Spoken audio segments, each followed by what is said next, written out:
नमस्कार मित्रांनो, मी जयश्री सम्राज्ञी यूट्यूब चॅनलमार्फत आपणा सर्वांचं स्वागत करते। आज जी मी कथा सांगणार आहे त्या कथेचं नाव आहे कुस्ती।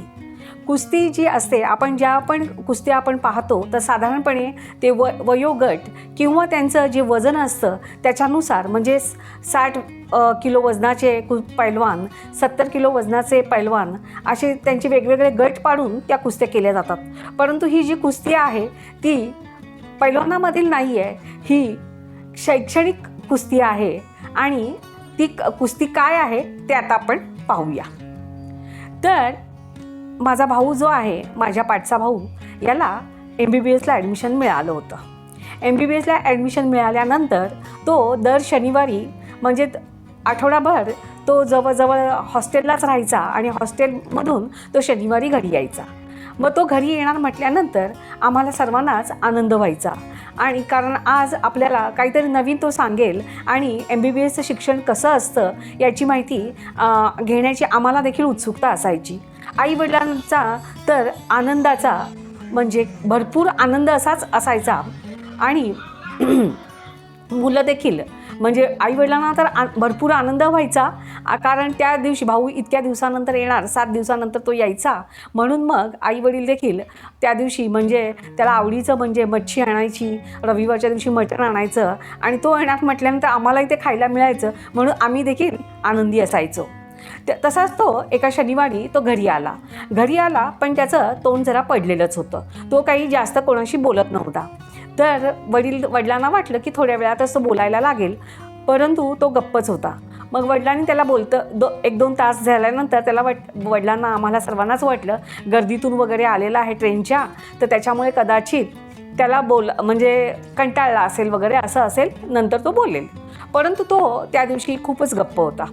मग शेवटी त्याला बोलतं करण्याकरता आम्ही जेव्हा जेवायला बसलो तेव्हा वडिलांनी ऑफिसमधली गोष्ट सांगायला सुरुवात केली। मग वडिलांनी सांगितलं की अरे, मी गेल्या आठवड्यातच रजा घेतली, तर आमचे साहेब आहेत ना ते माझ्यावरती, म्हणजे माझ्या मित्रांनी मला सांगितलं, खूप चिडलेले आहेत, तू रजा न सांगताच घेतलीस, आता आत तू जा, आता बघ साहेब तुझे कसे करतात। आणि माझे सगळे मित्र दरवाजाला कान लावूनच बसले होते की साहेब माझी कशी खरडपट्टी काढतायत म्हणून। परंतु मग साहेब ज्यांचं आडनाव पिंटो असं होतं, ते ख्रिश्चन होते, आणि मग त्यांनी विचारलं, काय, कोण आजारी होतं, कशाकरता रजा घेतली? तर माझा मेहुणा आजारी होता। अरे, गेल्या वेळी तर तू सांगितलंस की तुझा मेहुणा नाही आहे म्हणून, मेहुणा तुझा गेला म्हणून, मग आता आणखीन कसं काय? तर साहेब, माझा मेहुणा म्हणजे मराठीमध्ये, म्हणजे आमच्याकडे बहिणीच्या नवऱ्याला मेहुणा म्हणतात, आणि तो माझा मेहुणा आता नाही आहे। परंतु बायकोचा जो भाऊ असतो त्यालाही मेहुणाच म्हटलं जातं, आणि तो आजारी पडला होता, आणि त्याच्यामुळे मला रजा घ्यावी लागली, असं सांगितल्यावरती साहेब काही बोलले नाहीत। बरं ठीक आहे ना, आता ठीक आहे। मग असं बोलल्यानंतर, बरं आजचं काही कामं जी राहिलेली आहेत ती पेंडिंग ती करून टाक, असं वडिलांना साहेबांनी सांगितलं। आणि मग वडील बाहेर आले तर सगळे कान लावून त्यांचे मित्र बसलेलेच होते। ते म्हणाले, काय रे, काय कानउघडणी झाली का? तर वडील म्हणाले, तुम्ही तर कान लावून होताच ना, ऐकलत ना काय झालं ते? तर ते म्हणाले, काय सांगितलं? मग ती सगळ्या आतमध्ये काय सांगितलं ते सगळं सांगितलं। मग नंतर वडिलांनी, म्हणजे मेहुणा हा 2 जणांना म्हटलं जातं महाराष्ट्रामध्ये, हे सांगितल्यावरती आम्ही हसायला लागलो, आणि त्या साहेबाला म्हणजे वडिलांनी आपली कशा पद्धतीने म्हणजे आपली बाजू सावरली ते हे केलं। परंतु तरी भाऊ काही माझा हसत नव्हता। मग भाऊ हसत नाही म्हटल्यानंतर मग वडिलांनी शेवटी त्याला विचारलं, अरे काय झालं, तू आज का बोलत नाही आहेस? तर म्हणाला, भाऊ, वडिलांना आम्ही भाऊच म्हणायचो, भाऊ काय झालं तुम्हाला सांगू, आपल्याला कमी मार्क मिळालेले असतात आणि आपण ॲडमिशन घेतलेलं असतं, त्यामुळे बरेच लोक आपल्याला बोलतात की तुम्ही सरकारचे लोक आहात, तुम्हाला कमी मार्कांना ॲडमिशन मिळतं आणि तुम्हाला काही येत नाही वगैरे, असं सतत बोललं जातं। आज तर माझी भरपूर कानउघडणी झाली, आणि सरांनी वगैरे म्हणजे काही गोष्टी मला येत नव्हत्या त्याच्याबद्दल कशा पद्धतीने वगैरे भरपूर मला बोलले। तर वडील म्हणाले, त्याच्यामध्ये काही वाईट वाटून घ्यायचं कारण नाही, कारण तू उलट ही एक संधी आहे आपल्याला, आणि तू उलट म्हणजे निंदकाचे घर असावे शेजारी वगैरे असं म्हटलंच जातं। आणि जेव्हा माणसाची प्रगती होते तेव्हा त्याला ह्या गोष्टी येतात, म्हणजे त्याला लोक चिडवतात, त्याला बोलतात, ह्या ज्या गोष्टी आहेत ह्या होतात। मग त्याच्यामध्ये वाईट वाटण्याचं काही कारण नाही आहे. उलट तुला तुझी प्रगती करण्याची एक ही संधी आहे. तू आणखीन चांगला अभ्यास कर आणि अभ्यास चांगला करून की मग तू त्यांना दाखवून दे की मी म्हणजे तू ते प्रूव्ह करून दाखव की मला जरी कमी मार्क असले तरी मी चांगल्या पद्धतीने मार्क मिळवू शकतो, हे तू दाखवणं फार आवश्यक आहे. मग नंतर वडिलांनी त्याला विचारलं की आता मी एक गोष्ट तुला विचारतो. त्यावेळी म्हणजे जेव्हा माझ्या भावाला ॲडमिशन मिळालं होतं तेव्हा ते 1982 साल होतं आणि 1982 साली साधारणपणे म्हणजे आत्ताच्या जशा परीक्षा होतात 12वी नंतर पुन्हा म्हणजे मेडिकलला जाण्यासाठी इंजिनिअरिंगला जाण्यासाठी परीक्षा होतात तशा परीक्षा तेव्हा होत नव्हत्या. तेव्हा फक्त 12वीच्या मार्कांवरतीच तुम्हाला MBBS किंवा इंजिनिअरिंग इथे ॲडमिशन मिळत होतं. मग तशा पद्धतीने मग वडिलांनी त्याला विचारलं, तू जेव्हा MBBSचा फॉर्म भरलास, ॲप्लिकेशन फॉर्म जो भरला त्याच्यामध्ये तुला म्हणजे SCच्या कम्युनिटीसाठी किती मार्कांची अट होती? तर त्याच्यामध्ये 45 मार्कांची अट होती. म्हणजे फिजिक्स, केमिस्ट्री आणि बायोलॉजीमध्ये 45% मार्क तुम्हाला असणं आवश्यक आहे. तसंच जे प्रिव्हिलेज क्लास ओपनचे जे लोक आहेत त्यांना किती मार्कांची आवश्यकता होती? तर त्याच्यामध्ये त्यांना 50% मार्कांची आवश्यकता होती. परंतु मग वडील नंतर म्हणाले की 45% जरी आपल्याला असले तर 45% आपल्याला मिळत नाहीत, म्हणजे 45%पेक्षा आपण जास्तच मार्क मिळवतो. तसेच ओपनच्या मुलांना 50% जरी म्हटलेलं असलं तर 50% काही मार्क नाहीत, त्यांना 50%पेक्षा जास्तच मार्क मिळतात.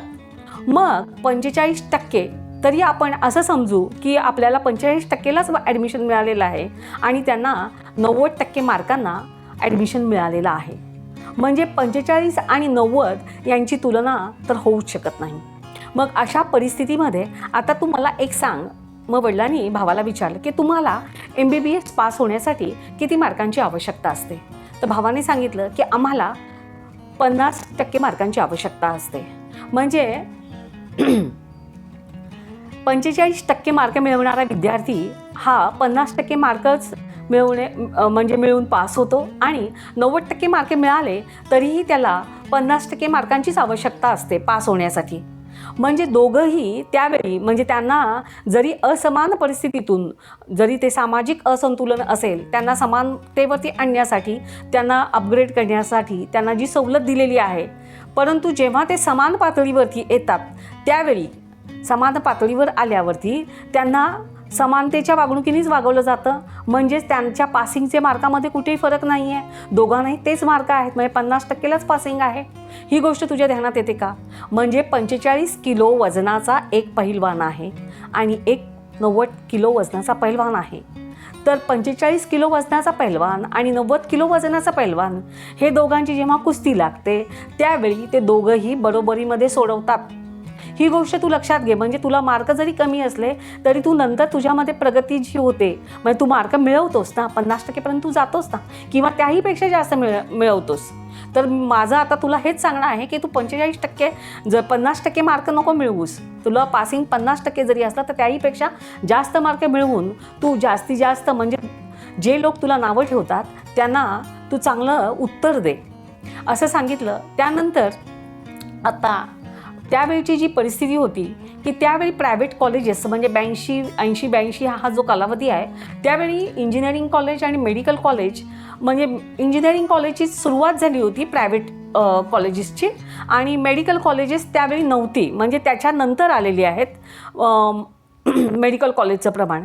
तर मला इथे एक गोष्ट इथे विचाराविषयी वाटते की जेव्हा प्रायव्हेट मेडिकल कॉलेज किंवा प्रायव्हेट इंजिनिअरिंग कॉलेज इथे जेव्हा मुलं ॲडमिशन घेतात त्यावेळी मग ते कुठल्याही कास्टचे किंवा प्रिव्हिलेज क्लासचे जरी असतील तर त्यावेळी त्यांना मार्क कमी असतात किंवा कमी असतात म्हणण्यापेक्षा की 50%च्या पुढे असतील मार्क, कारण इकडे त्यांना ॲडमिशन मिळत नाही. म्हणजे गव्हर्नमेंटच्या कोट्यातून किंवा गव्हर्नमेंटच्या कॉलेजला मिळत नाही तेव्हा ती मुलं तिकडे जातात. तर तेव्हा जे मार्क त्यांना मिळतात त्या ह्याच्यावरतीच ते डॉक्टर होतात, इंजिनियर होतात. की त्यावेळी म्हणजे कमी मार्क मिळाले म्हणून ते डॉक्टर की त्यांच्यामध्ये ती अक्षमता किंवा ते सक्षम नाहीत असं होत नाही ना. तर ते प्रायव्हेट कॉलेजमधून झालेले लोकही सक्षमच आहेत.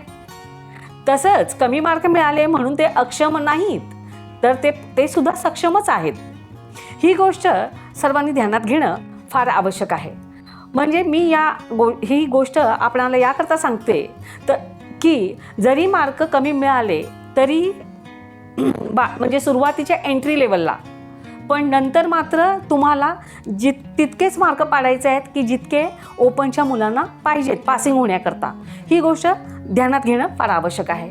तसंच ज्यावेळी आपलं इंग्रजांनी जेव्हा राज्य करत होतं त्यावेळी आपल्या देशामध्ये तर आयुर्वेदच होतं, आयुर्वेदिकच डॉक्टर होते.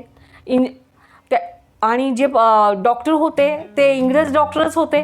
नंतर मग आपले लोकसुद्धा इंग्रजी शिकायला लागले. नंतर इंग्रजी शिकल्यानंतर मग ते सुद्धा म्हणजे जे आपले MBBS वगैरे याचासुद्धा अभ्यास आपले लोकसुद्धा करू लागले. मग त्यावेळी ते जेव्हा MBBSचा अभ्यास करू लागले तर त्यांना सुद्धा काही 90% मार्क तेव्हा मिळत नव्हते ना. मग तेव्हा सुद्धा म्हणजे ते सुद्धा फर्स्ट क्लाससुद्धा मिळत नव्हता. त्यावेळी सुद्धा आपले जे लोक शिकत होते फर्स्ट क्लास मिळत नव्हता, परंतु ते सुद्धा ते काही अक्षम नव्हते, ते सुद्धा सक्षमच होते. लोकांचे इलाज ते करतच होते ना. या गोष्टी सगळ्या लोकांनी ध्यानात घेणं फार आवश्यक आहे.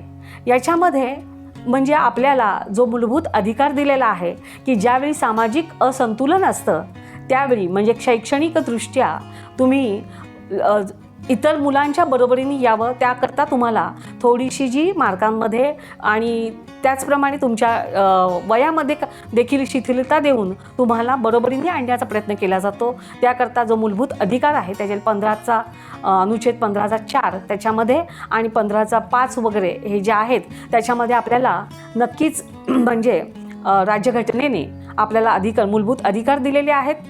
आणि ही जी मी कथा जी तुम्हाला सांगितलेली आहे म्हणजे त्याच्यामध्ये की जो अनुसूचित जाती आणि जमातीचे जे लोक आहेत त्यांच्या प्रगतीसाठीच ह्या ज्या मूलभूत अधिकार आहेत ते दिलेले आहेत. त्यांच्या प्रगतीसाठीच, तसेच महिलांच्या प्रगतीसाठी मूलभूत अधिकार आहेत.